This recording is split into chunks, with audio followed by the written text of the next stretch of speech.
Kebakaran hutan dan lahan di Indonesia terus meluas. Badan Nasional Penanggulangan Bencana atau BNPB mencatat, hingga 9 Agustus 2026, Kalimantan Barat menjadi wilayah dengan luas lahan terbakar terbesar, mencapai lebih dari 28.000 hektar. Disusul Kalimantan Tengah dengan lebih dari 3.000 hektar, serta Kalimantan Selatan sekitar 383 hektar. Meluasnya karhutla kembali menjadi alarm bagi kelestarian satwa endemik, terutama orangutan, yang kehilangan habitat akibat kebakaran yang terus berulang.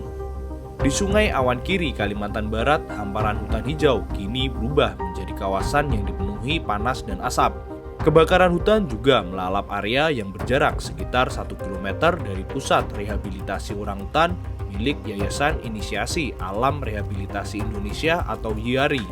Kondisi ini meningkatkan ancaman terhadap habitat satwa liar, termasuk orangutan yang tengah menjalani proses rehabilitasi.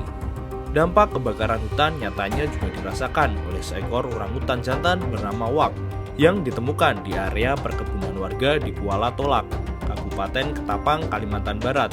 Wak diduga keluar dari habitat alaminya setelah kawasan hutan yang menjadi tempat hidupnya terdampak kebakaran.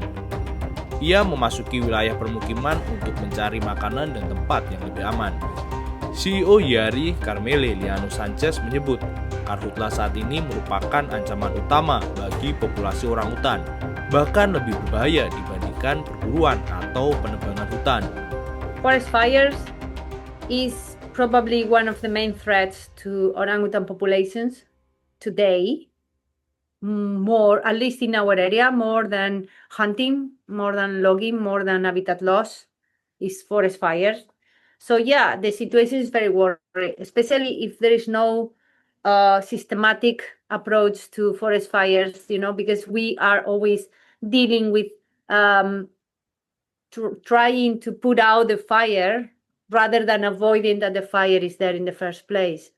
I think for as long as we don't concentrate on prevention, we are gonna lose the battle against the forest fires every time and every time and again and again.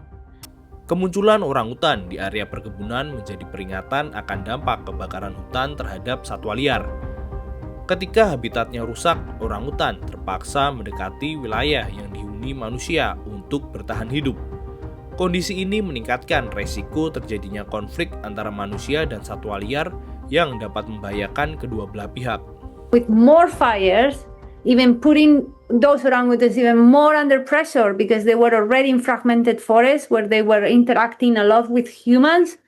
But now as there's more fires, then the forest fragments are getting smaller, their connectivities to other areas are being lost, and they are being under threat of being burned alive. So this is what happened in this situation.